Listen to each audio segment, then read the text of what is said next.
Sekarang kemunculan Feng Ming telah membawa orang kembali ke hadapan setan. Dan sekarang Feng Tianxing benar-benar tidak memiliki solusi yang lebih baik selain membawa mereka ke sisinya.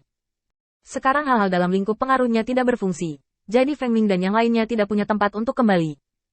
Selain itu, penampilan Feng Ming membuat seluruh rencana Feng Tianxing untuk bersembunyi demi umat manusia sedikit lebih maju. Karena sekarang dia telah membawa umat manusia kembali ke hadapan ras iblis. Dia harus mempersiapkan tempat persembunyian ini terlebih dahulu, sehingga umat manusia bahkan tidak memiliki tempat tinggal. Setelah berpikir sejenak, Feng Tianxing akhirnya bersiap untuk bertemu dengannya, melihat pemandangan di depannya dengan ringan, dan menggelengkan kepalanya. Hanya saja, masih ada dua persoalan paling kritis yang belum bisa diselesaikan dengan rencana memberi tempat tinggal bagi masyarakat.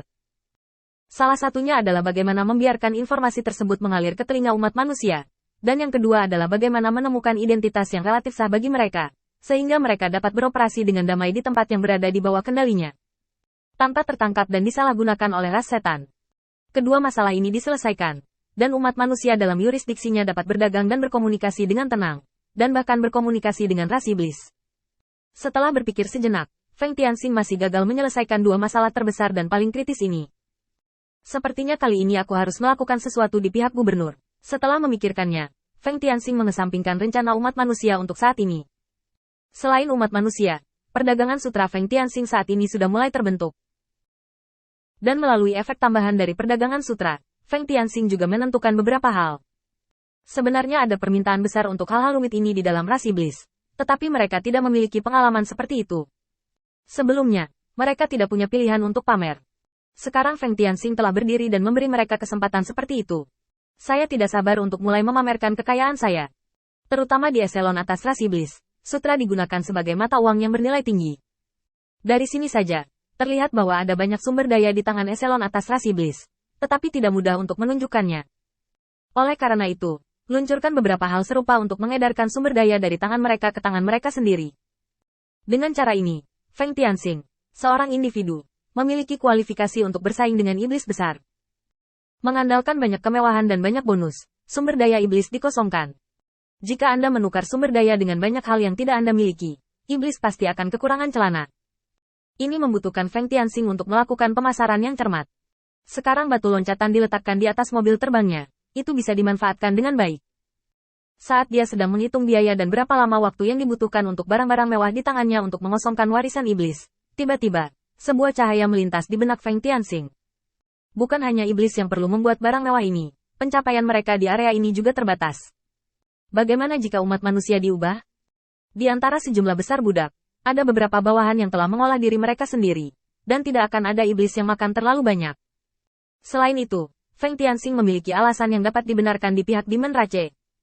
Misalnya, dalam hal biaya, agar budak manusia ini melakukan sesuatu untuknya, tidak perlu membayar seperti setan. Untuk Feng Tianxing, pilihan produksi manusia juga dibenarkan dan memadai. Di bawah premis seperti itu, Feng Tianxing bisa melakukan banyak hal. Produksi barang mewah dan penempatan tempat persembunyian umat manusia telah diselesaikan pada saat yang sama, dan hati Feng Tianxing belum lagi lebih menyenangkan. Kalau begitu sudah beres, kembali dan biarkan seseorang mengirim berita ke kemewahan. Feng Tianxing masih bisa mempercayai Sedu, terutama karena dia telah sepenuhnya menerima apa yang dijelaskan Feng Tianxing terakhir kali, dan sekarang konsepsinya tentang umat manusia telah berubah. Jalan surga sangat sembilan, dan semuanya meninggalkan sinar kehidupan. Bahkan jika harapan terakhir umat manusia ini dipadamkan, itu akan melawan langit. Dengan kesetiaan yang luar biasa kepada Feng Tianxing dan sudut pandang yang dia terima, tidak sulit untuk melakukannya dengan baik. Setelah memikirkannya, saya segera menulis surat dan dengan hati-hati menuliskan bagaimana masalah ini bekerja. Setelah menulisnya, saya memeriksanya lagi dengan hati-hati untuk memastikan tidak ada kesalahpahaman di Sedu. Jadi dia mengirim si Jiu untuk mengirim surat itu kembali. Setelah berurusan dengan ini, Feng Tianxing kembali ke rumah, mengobrol sebentar dengan Feng Ming tentang metode kultivasi, dan memberikan instruksi pribadi kepada Feng Ming. Tiba-tiba tidak ada lagi masalah sepele, dan Feng Tianxing berangsur-angsur menjadi tenang dalam beberapa hari terakhir. Kadang-kadang keluar dan melihat sejumlah besar setan di belakang mobil yang melaju kencang. Mereka tidak malu untuk datang ke Feng Tianxing untuk meminta nasihat. Dan Seng Delei belum kembali, dan mereka juga menunggu kabar dari Seng Delei. Jika masalah Seng Delei dengan mudah diselesaikan oleh Feng Tianxing, wajah tidak akan ada artinya dalam menghadapi masalah yang mereka hadapi. Untuk beberapa waktu, tidak sedikit orang yang menanyakan kabar tersebut. Di keluarga Seng De, hari ini agak ramai. Bukannya seseorang membuat masalah besar, Hanya saja patriark dari keluarga Sengde mengerutkan kening saat melihat informasi yang dikirimkan oleh kedua bawahannya. Apakah Anda masih memantau Set? Deli. Sebagai patriark dari keluarga Sengde Huilu sebenarnya tidak peduli dengan apa yang Sengde lakukan. Hanya saja setiap orang dari 3 faksi di bawah komandonya harus melapor. Sebenarnya tidak ada yang bisa dilakukan Sengde Huilu, dan dia hanya bisa menontonnya seperti ini. Di masa lalu, hal-hal ini didasarkan pada operasi normal, dan ketiga faksi tersebut diam-diam mengirimkan informasi. Tapi kali ini, pesan yang mereka kirim salah. Ketiga keluarga mengirim 3 versi yang sangat berbeda, yang membuat Sengde Huilu sedikit lebih bijaksana. Bertanya di sini hari ini, niat awalnya hanya untuk memastikan apa yang telah dilakukan Sandeli. Lagi pula, keingintahuan bukan hanya ras manusia, tapi juga ras iblis. Sengde Hui dan Lusu tidak tahu bahwa pertanyaannya hari ini mengubah banyak hal. 3 faksi iblis yang hadir maju hampir bersamaan, bersumpah bahwa berita yang mereka terima benar. Dengan cara ini, segalanya mulai menjadi sedikit lebih halus dalam sekejap. Sebagai kepala keluarga, Sengde Huilu melihat 3 informasi berbeda di tangannya, dan tidak tahu bagaimana menyelesaikan masalah ini. Memihak sekarang adalah pertanda buruk bagi 2 lainnya. Tetapi melihat pertengkaran mereka begitu sengit, Sengde Huilu tidak ingin menimbulkan kekacauan di dalam keluarga Sengde. Dia meraba-raba dagunya, mencari cara untuk memecahkan situasi.